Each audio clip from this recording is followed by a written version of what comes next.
Hay momentos en los que alguien reacciona de forma tan desproporcionada ante una situación banal que llega a asustarse de su propia intensidad. Una crítica insignificante despierta una furia que parece venir de otro lugar. Un elogio sincero provoca un malestar inexplicable. Una oportunidad real de cambio se ve saboteada por motivos que ni siquiera la propia persona es capaz de nombrar.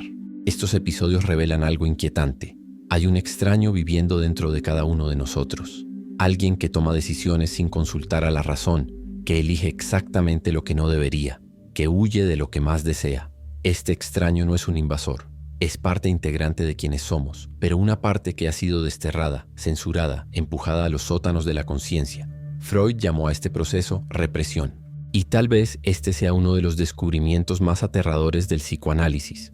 Gran parte de lo que consideramos nuestra personalidad no es más que una colección de máscaras creadas para ocultarnos a nosotros mismos lo que no hemos tenido el valor de aceptar. La persona que se conoce completamente puede ser la que menos se conoce en realidad. Lo más inquietante es darse cuenta de que ese extraño interno no está inactivo. Gobierna las elecciones profesionales, moldea las relaciones, define lo que consideramos posible o imposible para nuestra vida. Actúa como un director invisible, orquestando una existencia que parece nuestra, pero que sigue guiones escritos por deseos que ni siquiera sabemos que tenemos. Hay un dolor silencioso en este descubrimiento. El dolor de darnos cuenta de que tal vez hayamos vivido décadas tratando de complacer fantasmas, evitando sombras, construyendo toda una vida sobre cimientos que desconocemos. Es el dolor de sospechar que gran parte de lo que llamamos carácter puede ser solo el resultado de impulsos que fueron brutalmente reprimidos en la infancia y la adolescencia. ¿Y si la vida que hemos construido no es realmente nuestra?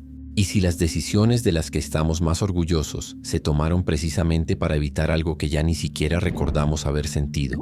Estas preguntas no son filosóficas, son urgentes, íntimas y devastadoramente prácticas. Lo más aterrador es la posibilidad de que este proceso no sea accidental, que exista una lógica oculta que gobierna nuestras decisiones más importantes, una fuerza que opera en las sombras de la conciencia y que moldea silenciosamente quiénes somos. Una fuerza que conocemos muy mal, pero que nos conoce íntimamente.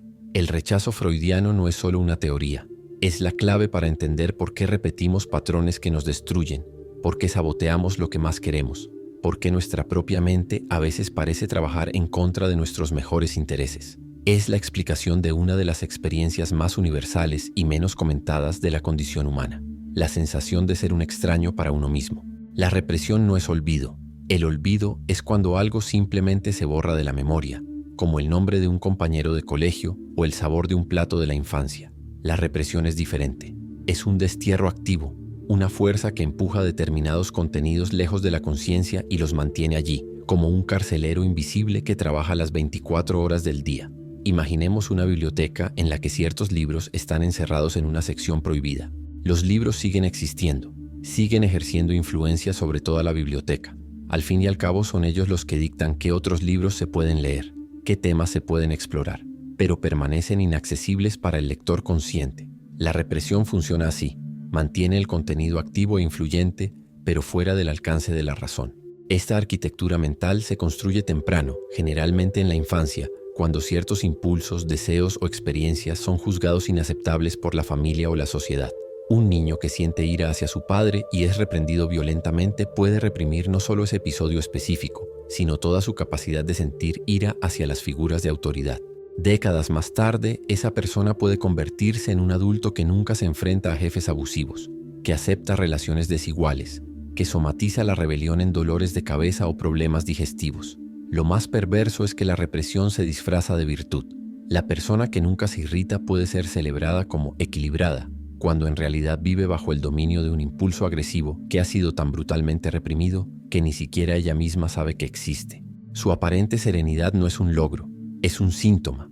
Freud descubrió que estos contenidos reprimidos no permanecen quietos, se manifiestan indirectamente, como el agua que encuentra grietas en la presa. Aparecen en los sueños, en los actos fallidos, en los olvidos selectivos, pero sobre todo en los síntomas. Esa migraña que siempre aparece antes de las reuniones importantes puede ser la única forma que ha encontrado la ira reprimida para expresarse. Esa procrastinación crónica ante los proyectos creativos puede ser la forma en que el miedo al éxito, también reprimido, ha logrado sabotear la realización. La represión crea una doble vida. Existe la persona que creemos ser y existe esa otra, subterránea, que actúa a través de síntomas, elecciones saboteadas y patrones repetitivos que parecen no tener sentido. La primera vive a la luz de la conciencia, toma decisiones racionales, construye narrativas coherentes sobre sí misma. La segunda habita las sombras y ejerce un poder que la primera ni siquiera sospecha. El proceso es aún más sutil de lo que parece. No se trata solo de empujar recuerdos dolorosos al inconsciente. La represión actúa como un filtro activo que distorsiona la percepción de la realidad presente. Alguien que ha reprimido experiencias de abandono en la infancia puede interpretar gestos neutros de sus parejas como señales de rechazo, creando conflictos donde no los había. La persona no está recordando el pasado, lo está reviviendo disfrazado de presente. Este mecanismo explica por qué algunas personas parecen atraer siempre el mismo tipo de problemas. No es mala suerte, no es destino, es la represión actuando como un imán inconsciente, orientando elecciones aparentemente racionales hacia situaciones que confirman viejas heridas que ni siquiera recordamos haber sufrido. La compulsión a la repetición que identificó Freud no es masoquismo consciente, sino un intento desesperado del inconsciente de resolver traumas mediante su recreación. Quizás el ejemplo más cruel sea el de la persona que ha pasado toda su vida tratando de ser buena para compensar un impulso destructivo que fue reprimido en la infancia. Esta bondad forzada se convierte en una prisión. No es una expresión auténtica de generosidad, sino el resultado del terror inconsciente ante la propia capacidad de causar daño. La persona vive bajo el peso de una culpa que ni siquiera recuerda haber sentido, pagando por crímenes que ni siquiera sabe que imaginó cometer. La represión también explica por qué ciertas personas desarrollan fobias aparentemente irracionales. El miedo a las alturas puede ocultar el impulso reprimido de tirarse. La agorafobia puede ser una defensa contra el deseo inconsciente de exponerse por completo. El síntoma surge precisamente para impedir que se realice el impulso peligroso, pero al mismo tiempo revela su existencia de forma cifrada. Y aquí está la paradoja central. Cuanto más se intenta controlar conscientemente estos impulsos, más poder se les da. Es como intentar no pensar en un elefante rosa. El esfuerzo por evitarlo solo intensifica la presencia de lo que se quiere negar.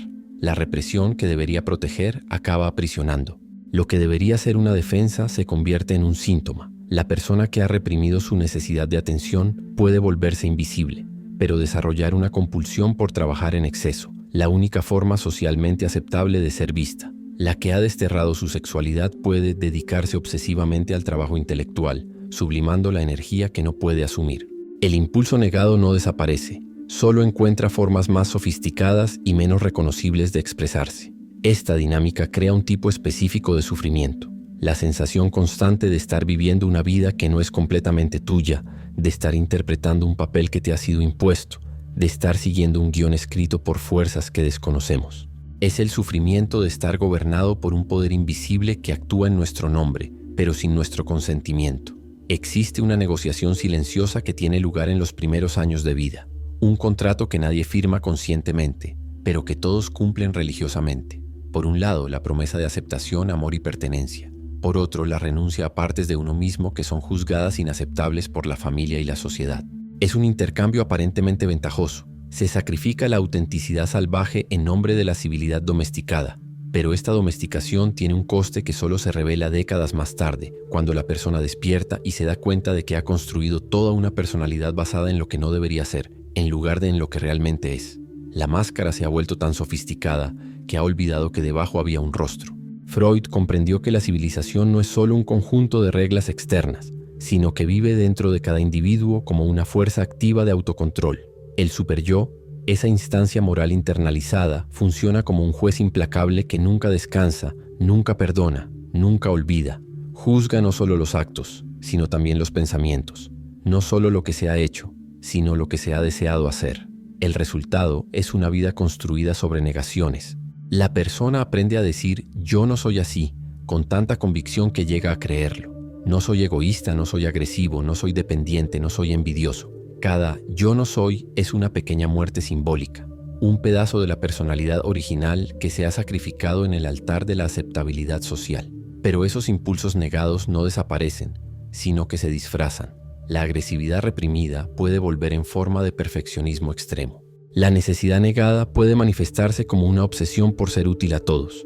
La envidia suprimida puede transformarse en una generosidad exagerada que funciona como autocastigo. La persona se convierte en una versión domesticada de sí misma, pulida hasta perder sus contornos originales. Lo más perturbador es descubrir que muchas de las cualidades que más admiramos en nosotros mismos pueden ser solo síntomas bien disimulados. Esa paciencia infinita puede ser un terror inconsciente a la propia ira. Esa humildad constante puede ser miedo a asumir el propio poder. La amabilidad que nunca falla puede ser el resultado del terror ante la propia capacidad de herir. Hay una cruel ironía en este proceso. Cuanto más intenta alguien ser moralmente perfecto, más se aleja de su propia humanidad. La búsqueda de la bondad absoluta se convierte en una forma sofisticada de violencia contra uno mismo. La persona se vigila constantemente, censura cada impulso que no encaja en el ideal internalizado. Vive en una dictadura interna en la que es simultáneamente el tirano y la víctima. Esta dinámica crea un tipo peculiar de agotamiento. No es solo cansancio físico o mental, es el agotamiento existencial de quien ha pasado años interpretando un personaje que no ha elegido. Es la fatiga de mantener una actuación constante, incluso cuando no hay público, sobre todo cuando no hay público, porque el juez interno nunca se toma vacaciones. Quizás por eso tantas personas se sienten vacías, incluso cuando sus vidas parecen funcionar. Han construido una existencia basada en evasiones, en negaciones, en noes que se han acumulado hasta formar una identidad hueca. Viven como turistas en sus propias vidas, siguiendo guiones que les han sido impuestos por voces que ya ni siquiera recuerdan de dónde vienen. La tragedia se agrava cuando se percibe que esas renuncias se hicieron por aprobaciones que nunca llegaron por completo. El amor condicional de los padres, que exigía la supresión de la ira para ser merecido.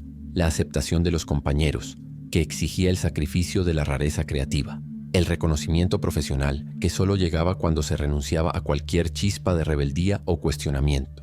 Cada concesión parecía pequeña en ese momento, pero la acumulación de estas pequeñas muertes simbólicas dio lugar a una existencia anémica. La persona mira hacia atrás y no puede reconocer quién era antes de aprender a ser quien debía ser. El niño auténtico fue enterrado tan pronto que a veces ni siquiera hay un recuerdo claro de cómo era. La represión en este contexto no es solo un mecanismo individual, es un fenómeno cultural. Sociedades enteras se construyen sobre lo que no se puede decir, sentir o desear. Existe una complicidad colectiva en fingir que ciertas dimensiones de la experiencia humana simplemente no existen. Y cuanto más reprime una cultura ciertos impulsos, más regresan estos de forma distorsionada y destructiva. Piensa en las profesiones que elegimos, en las parejas que atraemos, en los lugares donde decidimos vivir. ¿Cuántas de esas elecciones se hicieron para afirmar quiénes somos y cuántas se hicieron para negar quiénes tememos ser? ¿Cuántos síes dijimos que en realidad eran noes disfrazados? No a lo que reprimimos, no a lo que suprimimos, no a lo que enterramos vivo dentro de nosotros. Si alguna vez te has preguntado por qué algunas de tus reacciones parecen provenir de un lugar que no reconoces, por qué ciertas situaciones despiertan intensidades desproporcionadas, tal vez sea porque estás encontrando fragmentos de lo que fue desterrado hace mucho tiempo, pedazos de ti mismo que fueron censurados tan precozmente que ni siquiera llegaron a formarse por completo, pero que siguen intentando emerger. El precio de la civilización interior no es solo la represión de los impulsos malos, es también la pérdida de la espontaneidad, de la creatividad genuina, de la capacidad de sentir plenamente. Cuando se censura en exceso, cuando se controla en exceso, la vida pierde color, intensidad, sabor. Se convierte en una existencia en tonos pastel, segura pero sin brillo, aceptable pero sin vida. Y quizás lo más trágico sea darse cuenta de que ese trato no siempre ha valido la pena. Muchas personas han sacrificado partes esenciales de sí mismas por una aceptación que nunca llegó por completo, por un amor que siempre tuvo condiciones, por una pertenencia que exigió la renuncia a la propia verdad. Pagaron un alto precio por un producto que resultó ser falso. La pregunta que surge es devastadoramente simple. Si gran parte de nuestra personalidad se construyó sobre negaciones, sobre miedos, sobre impulsos reprimidos que se disfrazaron de virtudes, entonces, ¿quiénes somos realmente? Y lo que es aún más aterrador, ¿tenemos el valor de descubrirlo? Los síntomas son el lenguaje que utiliza el inconsciente cuando la palabra ha sido prohibida. Son mensajeros insistentes de verdades que han sido desterradas de la conciencia, pero que se niegan a permanecer en silencio. Cada dolor de cabeza inexplicable, cada insomnio persistente, cada fobia aparentemente irracional es una carta no entregada, un telegrama urgente de partes de nosotros mismos que han sido silenciadas pero no destruidas. El cuerpo se convierte en el último refugio de la honestidad. Cuando la mente aprende a mentir a la perfección, cuando el habla se domestica hasta perder cualquier rastro de autenticidad, el cuerpo sigue diciendo la verdad. Somatiza lo que no se puede sentir, dramatiza lo que no se puede expresar, grita lo que se ha prohibido susurrar. Una mujer que ha reprimido toda su ira puede desarrollar una migraña que le impide trabajar precisamente en los días en que debería enfrentarse a situaciones injustas. El cuerpo hace por ella lo que la mente civilizada se niega a hacer. Crea una imposibilidad de participar en dinámicas que la violan. El dolor de cabeza no es un defecto, es protección, no es una enfermedad, es comunicación cifrada. Hay una inteligencia perturbadora en los síntomas. Eligen el momento exacto, el lugar preciso, la intensidad necesaria para impedir que la persona siga ignorando lo que ha sido reprimido. Un ataque de pánico que surge siempre antes de presentaciones importantes puede estar protegiendo a alguien que ha reprimido el miedo a ser juzgado. El síntoma no es sabotaje, es un intento desesperado de comunicación. Lo más fascinante es descubrir que muchos síntomas tienen una lógica simbólica casi poética. Problemas de garganta en quienes no pueden decir que no. Dolores de espalda en quienes cargan con responsabilidades que no son suyas. Insomnio en quienes temen perder el control que mantienen durante el día. El inconsciente no solo crea síntomas, los esculpe con una precisión artística que revelaría a Shakespeare. Pero quizás la manifestación más cruel de la represión sea la compulsión a la repetición, la tendencia a elegir siempre los mismos tipos de relaciones destructivas, a sabotear los éxitos en el último momento, a crear problemas justo cuando todo va bien. No es masoquismo consciente, es un intento inconsciente de resolver traumas antiguos mediante su recreación, como si fuera posible cambiar el final de una película viéndola repetidamente. Una persona que fue abandonada en la infancia puede pasar toda su vida poniendo a prueba el amor de los demás, provocando situaciones que confirmen su peor temor, que será abandonada de nuevo. No es que quiera sufrir, es que el abandono es la única forma de amor que reconoce. Su mente inconsciente prefiere el dolor familiar a la felicidad desconocida, porque al menos en el dolor sabe dónde pisa.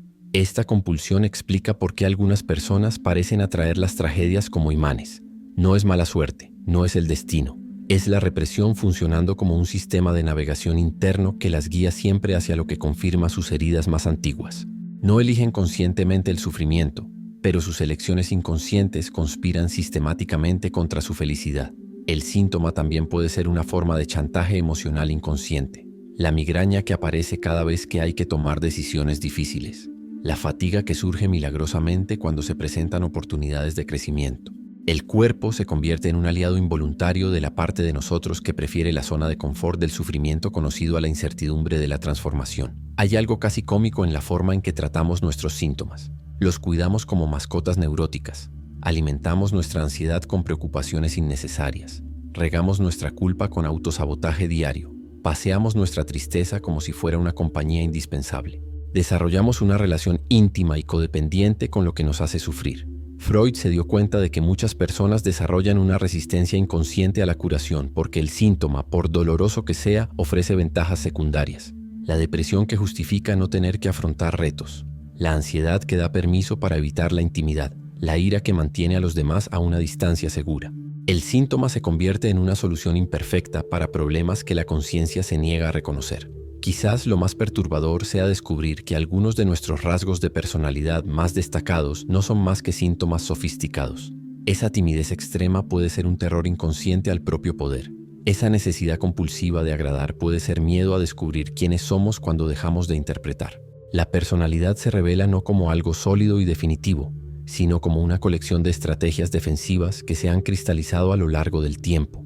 Y cuando los síntomas comienzan a hablar más alto que la voz de la razón, cuando el cuerpo se rebela contra la tiranía de la mente civilizada, surge una oportunidad única, la posibilidad de escuchar lo que ha sido silenciado, de reconocer lo que ha sido negado, de integrar lo que ha sido desterrado. Pero eso requiere valor, el valor de descubrir que tal vez no somos quienes pensábamos ser. Hay un momento en la vida de cualquier persona en el que se enfrenta a una verdad incómoda. Lo que más ha intentado evitar es precisamente lo que más define quién se ha convertido. No es ironía del destino, no es una cruel coincidencia, es la implacable lógica de la represión en acción. Lo que ha sido expulsado por la puerta principal siempre encuentra una ventana trasera por la que volver, transformado, disfrazado, pero reconocible para quien tiene ojos para ver. La persona que ha pasado décadas huyendo de su propia ira descubrirá que ha elegido profesiones, parejas y situaciones que la mantienen en un estado constante de irritación contenida. La que ha reprimido su necesidad de atención construirá una vida de invisibilidad que la hará sufrir precisamente por la falta de aquello que se negó a desear. El impulso desterrado no desaparece, se convierte en el arquitecto secreto de toda una existencia. Este descubrimiento puede ser devastador o liberador, dependiendo del valor que se tenga para afrontarlo. Porque reconocer la represión no es solo identificar un mecanismo psicológico, es admitir que gran parte de lo que consideramos nuestra personalidad puede ser solo una elaborada estrategia de huida.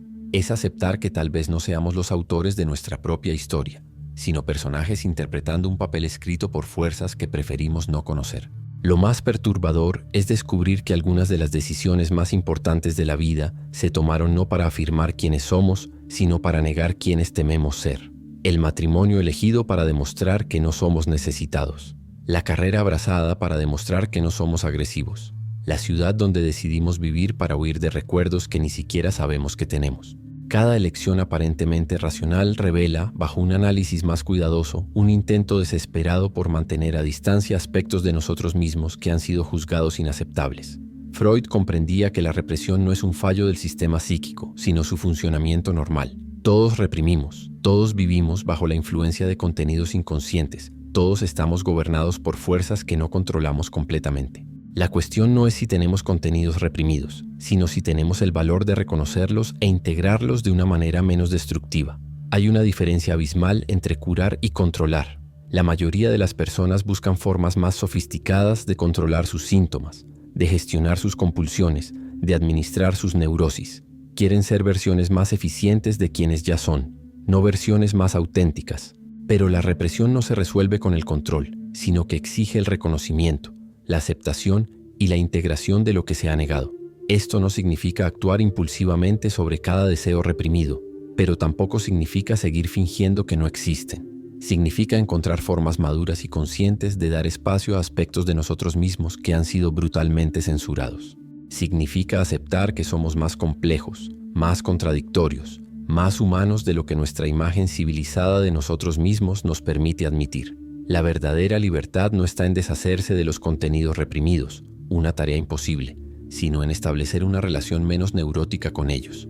En lugar de gastar constantemente energía tratando de mantenerlos encerrados, se puede aprender a convivir con su presencia de una manera menos destructiva.